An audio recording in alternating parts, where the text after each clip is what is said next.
Good morning and good afternoon, everyone. Welcome back to the second week of this school, AstrotwinColo School. This week, we will switch a little bit the subject of research. We will move from, let's call it the small scale to the large scale, and we will understand how is the scale being from the radio and other large wavelengths. And today we start our classes with Dra. Cristina Garcia Vergara. Cristina, good morning. Thank you very much for your time. And we are very exciting and with a large expectation of what you're going to teach us. Thank you very much, and the space is yours. Yeah, thank you, Esteban. I will share my screen now.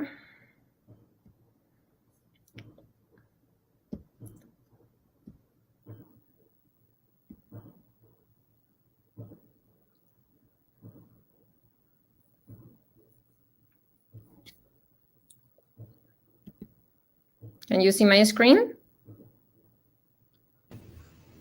Yes, Cristina, we are watching your screen. Now it's on presentation mode. Okay, perfect. Okay, then thank you so much for the introduction. I'm really happy to be here, even in these weird times. I would love to be in Colombia, actually, with the sun and the nice weather. Here we are with very cold times. But I really appreciate the effort of the organizer to keep this school online this year. Then, yeah, thank you so much. And this week, we are going to talk about a very different topic as the last week, is the large-scale structure of the universe. This topic is very broad, it's very complex. Then, to be honest, I will focus more on my expertise, which is more about measure the large-scale structure of the universe. I will, of course, try to make an overview of the most important things, but I will focus more on the measurement of the clustering of sources in the universe. Then I hope that you can enjoy this with me. Then first, I will start talking a little bit about myself. Then I'm Cristina. I'm a postdoc at Leiden Observatory. I'm from Chile. I grew up in a small town in the south of Chile called Puerto Montt, a very nice place, by the way. And then I moved to Santiago to perform my studies in the university. And here I'm just showing some nice pictures of our landscape in our country and the nice food that we have. And yes, I'm also showing a picture of Alexis Sanchez, because it's weird that here in Europe, when I say that I'm from Chile, people say, oh yes, Chile, Alexis Sanchez. And for some reason, people just have a relationship between Chile and Alexis Sanchez and not about this beautiful landscape and nice food. Then that is why I put a picture of him here. Anyway, we are not here to talk about football, but let me tell you a little bit about my research. I did my bachelor in astronomy at Pontificia Universidad Católica de Chile under the supervision of Felipe Barrientos.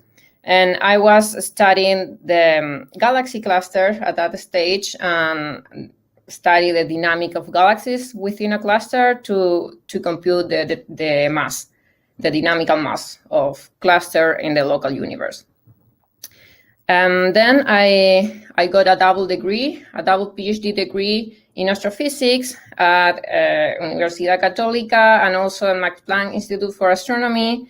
I spent half of the time of my research in Germany, and my supervisor were again Felipe Barrientos and also Joe Nawi in Germany. For my PhD thesis, I was studying quasars environment at Redshift 4. Particularly, I was measuring the clustering of galaxies around quasars at earlier cosmic times. And then in 2016, I started my postdoc at Leiden Observatory. I started working with Jacqueline Hodge and my research was focused on the measurement of clustering of submillimeter galaxies using ALMA data. And more currently, I have been working with Hugh Brodering using LOFAR data and studying the dependency of the clustering of radio sources with physical properties using this data. Then hopefully I will have time to explain you more in detail what has been my research focused on, and at the end of the week, hopefully you can understand all this stuff. Okay, so let's go for the topic of today, and I will start with a small animation that I will show you here. This animation will show you the distribution of galaxies in the universe, in the local universe. This shows the position of galaxies and also the images of the galaxies. The nice part is that the images are all real images, as well as the positions. Those are from the Sloan Digital Sky Survey. And then I will play the animation now. And this is a travel through the space in the local universe, where you can see several galaxies with different shapes, different colors. Some regions of the space are pretty empty. Other regions has a lot of a high concentration of galaxies close together. You can see a little bit of structure.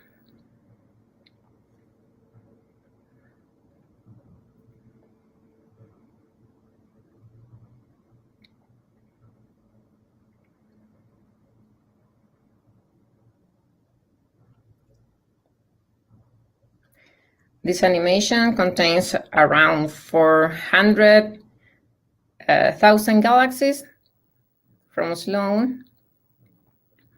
And this cover up to redshift 0.1 or something like that. Then it's very local in the universe.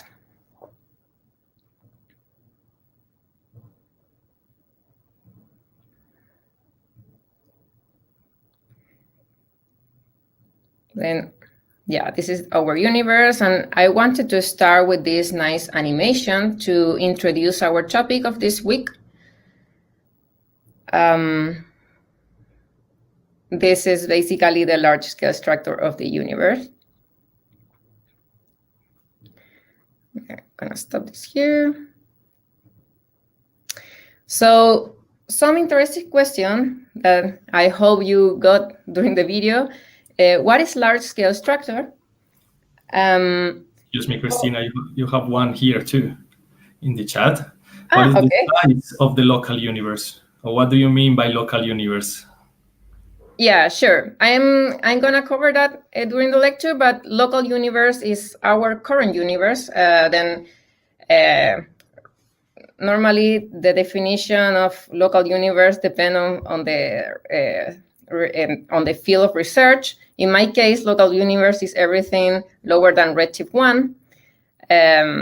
But local universe means our current universe, and I will explain more in detail this later, but the early universe is everything what happened much more closer to the Big Bang.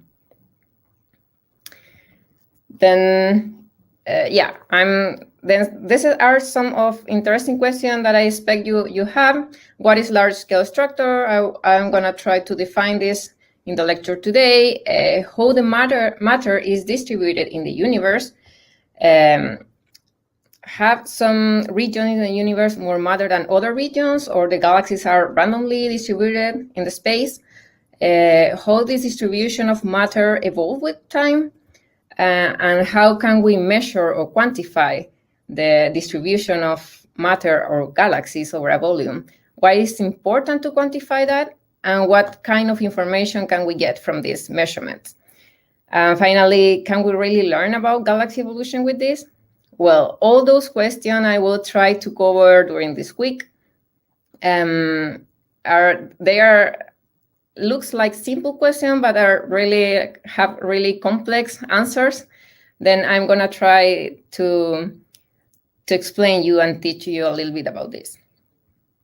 Then now let me repeat again that in this school, I'm going to focus more in the measurement of the large-scale structure, and I'm going to avoid to go into so much detail about the equation and cosmology that this include, because of course you need some background in cosmology or statistic that I'm not pretty sure if all of you have. Then I will try to keep this a little bit more qualitative, but I will be more focused on the measurement and the observations and how can we constrain the large-scale structure using data. Then, yeah, this course, well, today I'm going to talk about the general background about large-scale structure. On Tuesday, I will talk more about the two-point correlation function, which is the way that we have to measure and quantify the structure or the distribution of matter in the universe. On Wednesday, I will talk more about the observational results about clustering and how clustering depends on galaxy properties. Then will be more like an overview about what we know so far about clustering and about large-scale structure.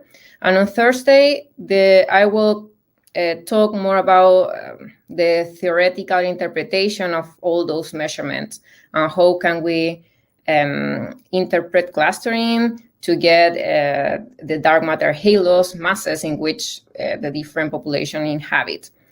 And finally, on Friday, I will try to wrap up all this information and use this to convince you how that we can actually use clustering to study galaxy evolution, and also try to give you more applications of clustering in general.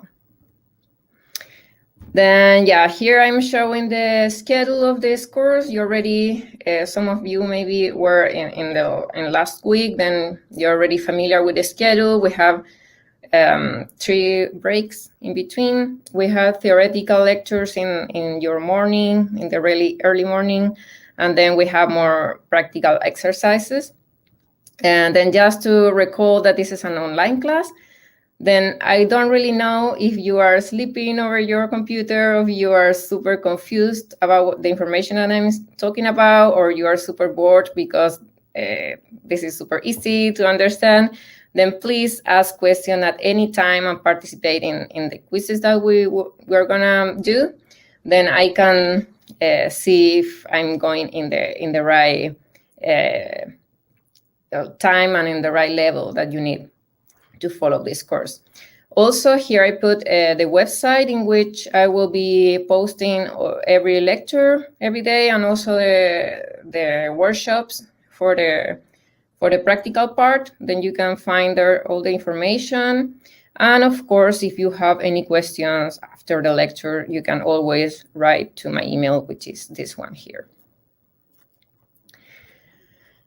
Okay, these are some general references that you can use for going more deeper in what I'm going to talk. This first book is my favorite one, and I really like it. It's very clear, and in chapters 7 and 8, you can find most of the information that I'm going to talk during this week. And also, here I put this.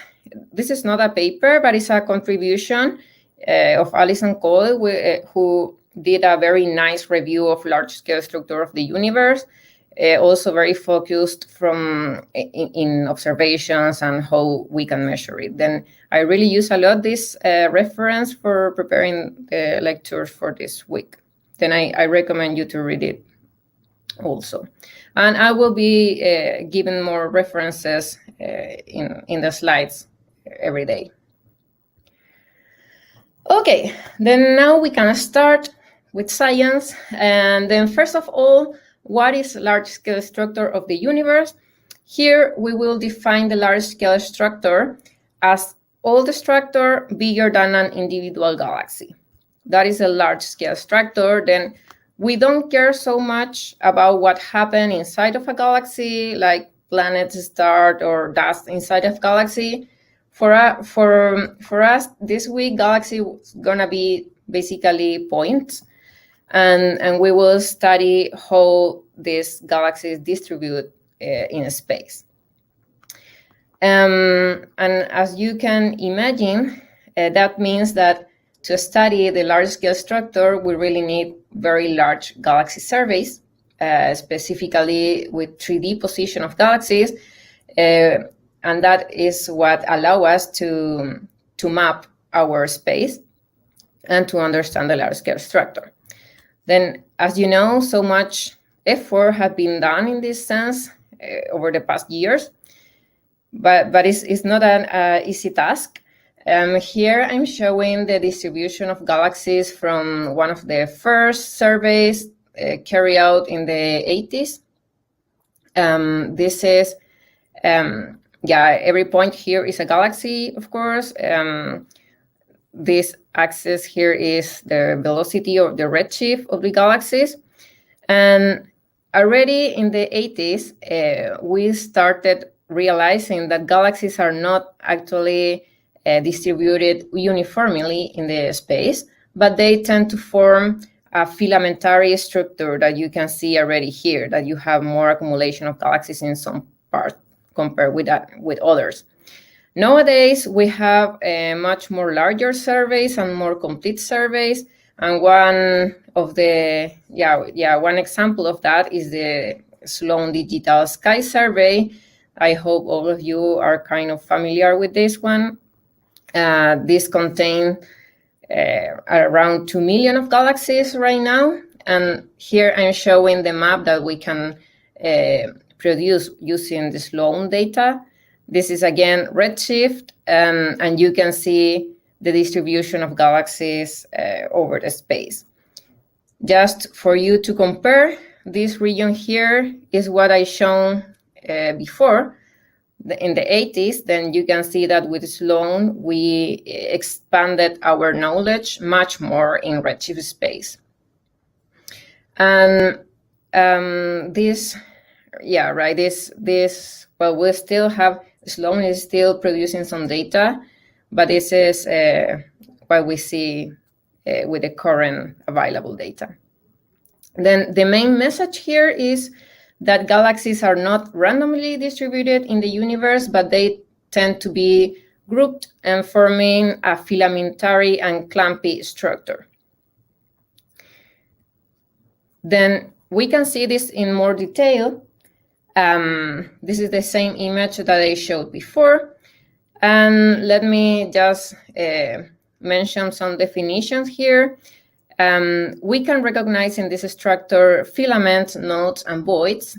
And filaments are just elongated structures of galaxies, as the ones that I'm showing here and here. It's just an accumulation of galaxies in a filamentary structure, as the name says.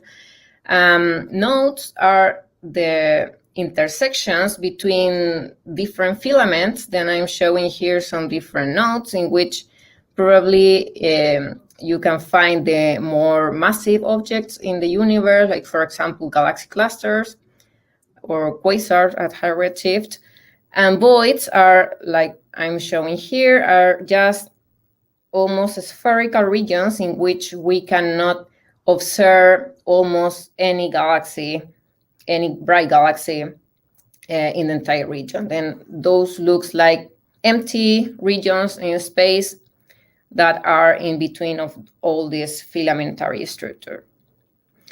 Then for now, assume that galaxies trace dark matter distribution. We will go into more detail on this in lecture 4, but assume that, because this is only galaxies, is what we observe in the sky, but we will assume that dark matter has the same distribution of those galaxies, just for now. And then this density field, you can see, is very inhomogeneous, and there are regions with more matter or matter over densities, and with less matter or matter under densities, as in the case of voids, for example. Now, the question now is, are these observations already existed in the early universe or not?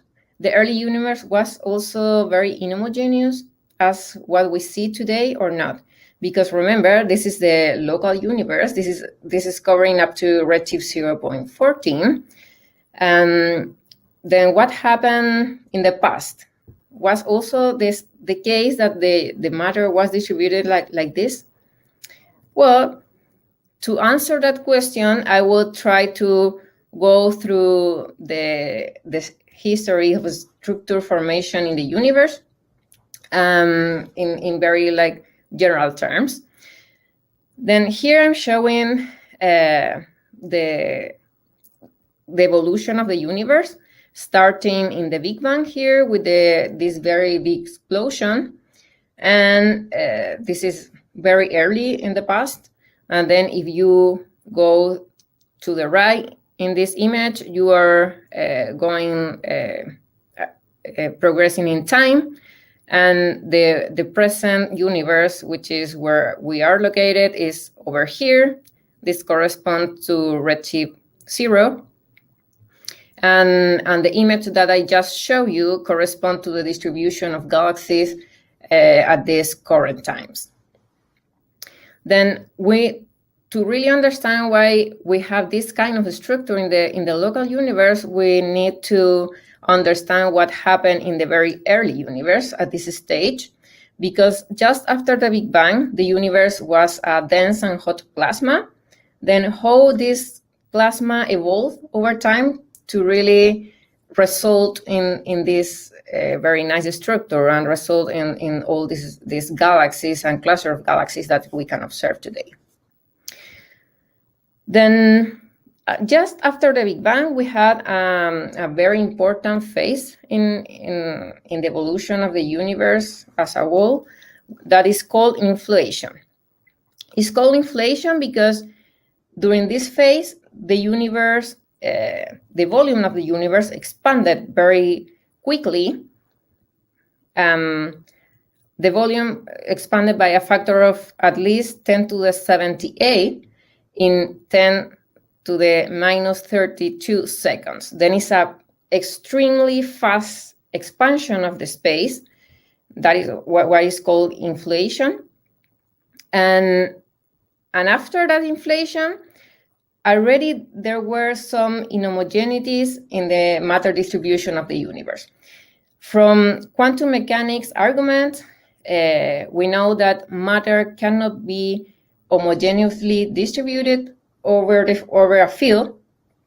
I'm not gonna go into details about that, but that is one result of quantum mechanics, that you never can have an homogeneous distribution of matter. Then just before the Big Bang, there were already some small inhomogeneities of matter, but tiny inhomogeneities.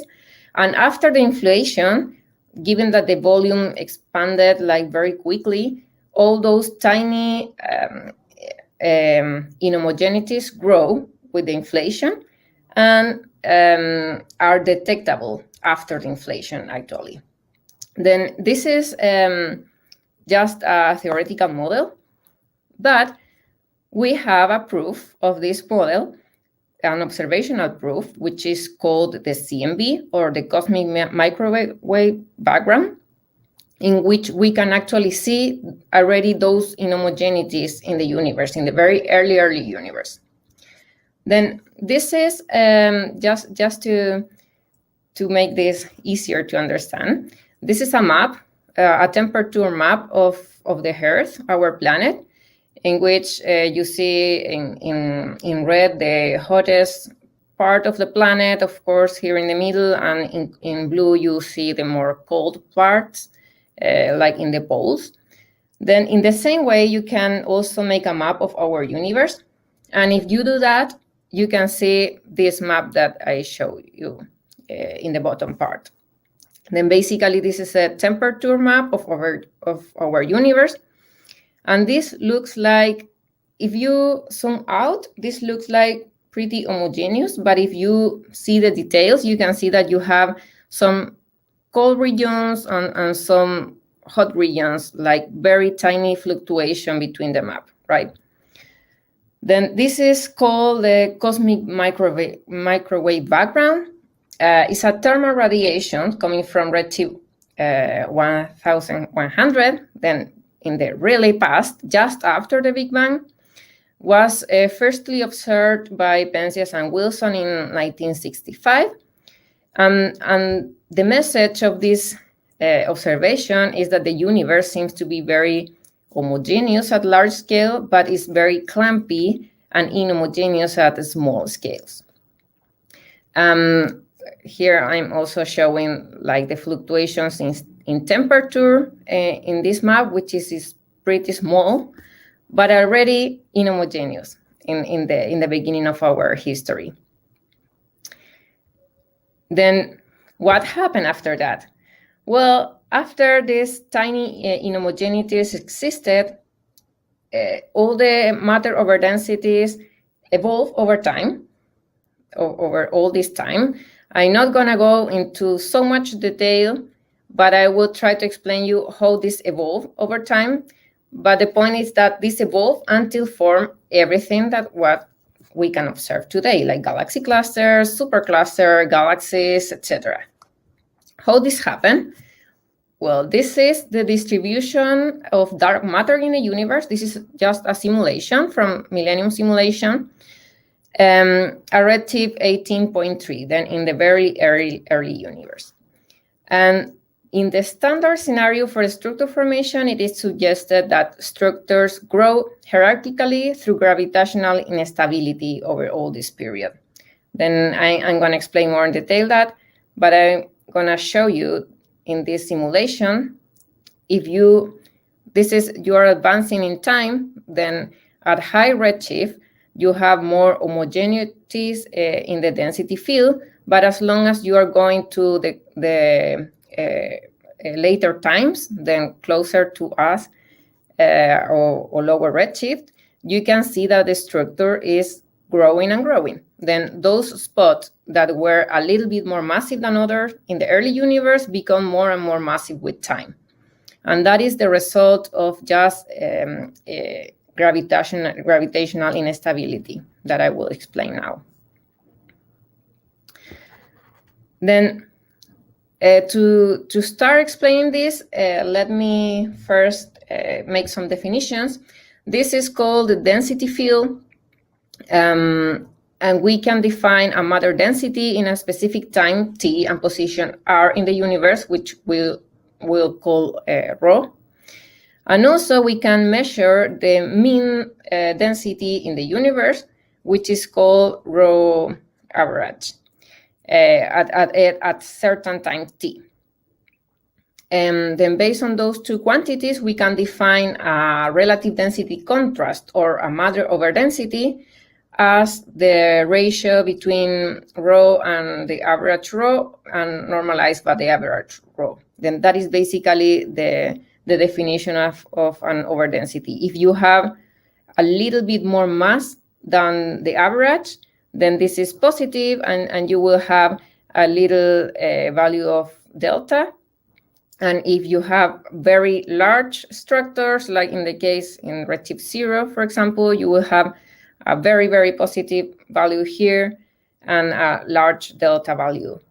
Then that is just the definition of matter over density. And same happen with the underdensity. If you have a little bit lower mass compared with the average, this will be negative, and then this value will be pretty low.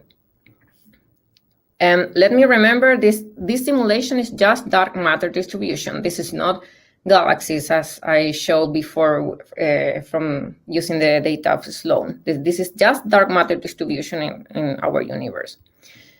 Then in the early universe, here in the left panel, you can see that the field is more homogeneous and it's a little bit more hard to detect where you can find an overdensity and where an underdensity, but still we can find those. Then this, for example, is an overdensity. This is an underdensity, but these are pretty small. Then the absolute value of delta is much lower than 1.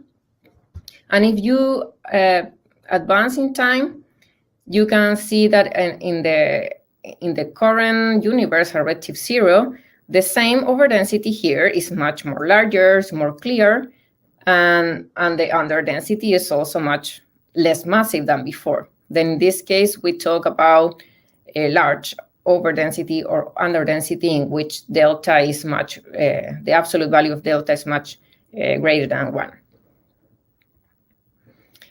Now, what happened? If you imagine the universe at redshift 5.7, you have average gravitational field with density rho, with an average density. And you have that the universe is expanding, right? As you know, then the volume is growing, and that means that the average density will be decreasing with time, right? Because you have the same matter in the volume, but the volume is growing. Then the average density decreases with time, just because of the expansion of the universe. But if you focus on this overdensity here, imagine this like on a sphere of matter. You have this region here has a little bit more gravity than the rest, just because this has more matter. Then the gravity here is a little bit higher than other places in the universe. Then this region will be expanding with the universe too, but a little bit slower than other locations in the universe, right? Then just because the excess of gravity in this point. Then with time, this region then expands lower than the average Hubble expansion, and the density here will decrease slower than the average density. Therefore, what we have is that the matter over density at redshift 5.7 was had certain value. This will be increasing with redshift, and then at redshift 0, this is much more higher than at the beginning. That is gravitational instability, qualitatively. Then the same happened with underdensities. Like, for example, here, you have a little bit less gravity than the average. And then with the expansion, this region will become less and less massive with time. Then a small underdensity in the early universe become a really strong underdensity in the current universe. That is basically just because the play between the expansion of the universe and the autogravity that each individual region has, which is pushing the matter inside. Then the main message here is that gravitational instability leads to increase of density fluctuation with increase in time. Then overdense regions become more overdense, and underdense regions, which are the voids, become more underdense.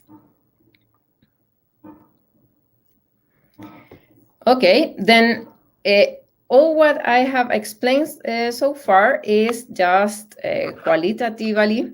I have explained this qualitatively. Of course, all this process can be explained mathematically with equations. I didn't want to go into that detail because we really need to understand a lot of cosmology before to do that.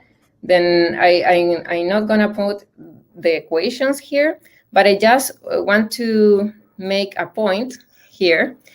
The main equations in which you can describe all this motion of the matter are these three that I'm showing here. The conservation of matter, which is given by the continuity equation.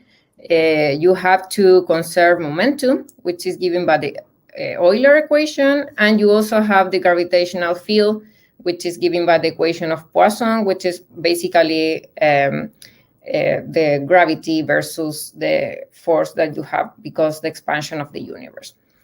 Then you can put all this equation together and solve those to really mathematically describe all the growth of this structure. And all those equations are not linear equations, and that is and are very complex to solve. However, in all these early times, you can ignore some terms of the equation because the overdensities are not that strong. and you can linearize the equations and then solve them analytically. Then basically you make the equation much simpler, and you can resolve it just mathematically, not numerically, analytically, sorry, not numerically. And that happened only because the inhomogeneities are still small, okay? And that is why people call this the theory of linear perturbation. Then if you want more details about the equation and how can you describe this mathematically, and you look in a book, then you have to look for this theory of linear perturbation, which is what describes this part of the process. Then I will explain what happened after this, and I will explain you that you cannot assume a linear perturbation model anymore, but you have more complex treatment.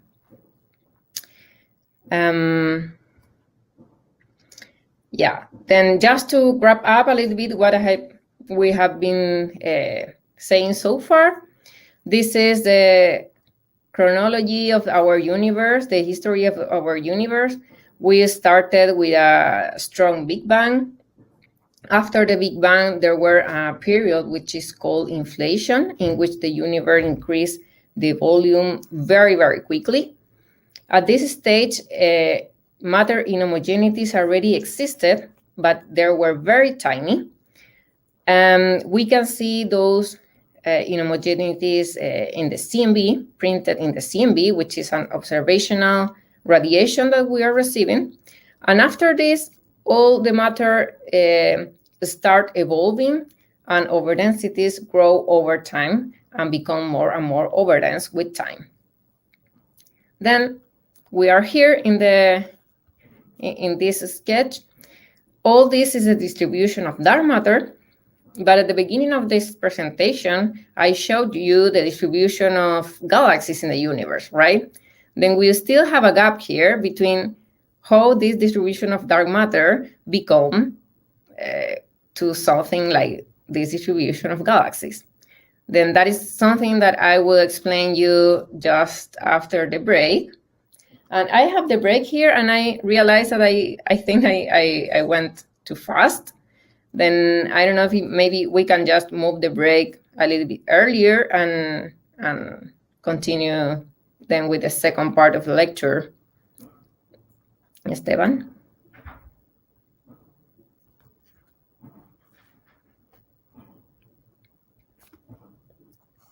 Are you there?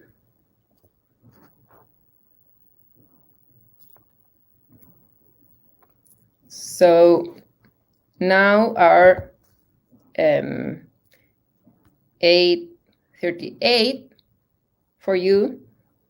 Then we can probably meet in 15 more minutes, then or 20 more minutes, then at 9 a.m., if it's fine for you. Or